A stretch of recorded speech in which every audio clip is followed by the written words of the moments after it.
እሺ ጤናና ሰላማችሁን ፈጣሪ አብዝቶ እንዲሰጣችሁ ሁሌም የሚመኘው አወል ስሪንቃ የግብርና ፕሮግራም ነው።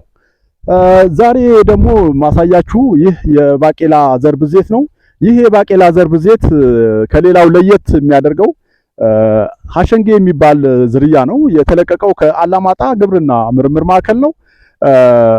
ዋና የተለቀቀው እንግዲህ ምንድነው የዳይመረጭን አረም ተቋቁሞ ምርት መስጠት መቻሉ ነው እና በተለይ ደግሞ በኩታበር በደሴ ዙሪያ ተንታ አካባቢ የዳይመረጭ ችግሩ በጣም ሲሪየስ ከመሆኑ የተነሳ ባቄላ ማምረት አቁመው ነበር እና የስሪንቃ ግብርና ምርምር ማዕከል ከኢካርዳ ጋር በመተባበር ይህንን ዝርያ ከግላይፎሴት ኬሚካልና እንደዚሁ ደግሞ በእጅ በመንቀል ሶስቱን አጣምረው ሪከመንድ ተደርገው ነበረ በኩታበር በተደጋጋሚ ተሰርቶ እና በአሁን ሰዓት የኩታበር አካባቢ ባቄላ ማምረት እንዲችሉ ተደርጓል በዚህ ዝርያ አማካይነት ማለት ነው እና ይህንን ደግሞ እንደዚሁ ያው ዝርያው እየተባዛ መተካት አለበት። ቀደም ብለ የሰጣነውን ያንን መሰረት አድርገን እንግዲህ እዚህ ጋር እንደምታዩት በሰፊው እየተባዛ ነው።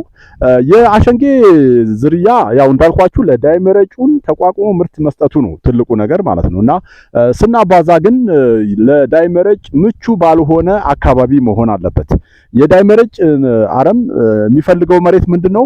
ውሃ የሚንጣፈፍ ወይም ደግሞ ተራራማ ፈርታይል ያልሆነ ለምነቱን የተሟጠጠ እና ውሃ የማይዝ አፈር ላይ በጣም ሲሪየስ ነው ወይም ደግሞ በቀላሉ ዳይመረጭ እንዲባዛ ምቹ ሁኔታ እንፈጥራለን።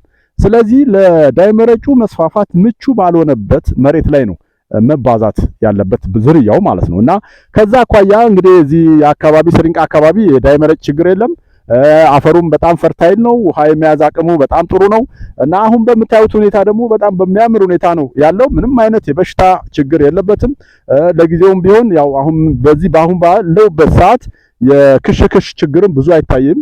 አሁን ምንድነው እንግዲህ ባቄላ እነዚህ ደጋ ጥራጥሬ ሰብሎችን ስናባዛ አልቲቲዩዱ ወረድ ባለ ቁጥር የክሽክሽ ወይም የኤፊድስ ኢንፌስቴሽኑ በጣም ሃይ ይሆናል እና ያጋጣሚ ሆኖ አሁን ባለውበት ሰዓት ላይ ምንም የሚታይ ነገር የለም እና ጥሩ ሁኔታ ላይ ነው ያለው። ከበሽታ ማኳያ ነፃ ነው እና እንደዚህ ነው እንግዲህ የዳይመረጭን ለመቋቋም ተብሎ የተለቀቀ ሀሸንጌ የዝርያ የባቄላ ዝርያ የስሪንቃ ግብርና ምርምር ማዕከል እንግዲህ እንደዚህ ያባዛ እንደ መነሻ ዘር ለመስጠት ጥረት እያደረገ መሆኑን ለመግለጽ ያህል ነው።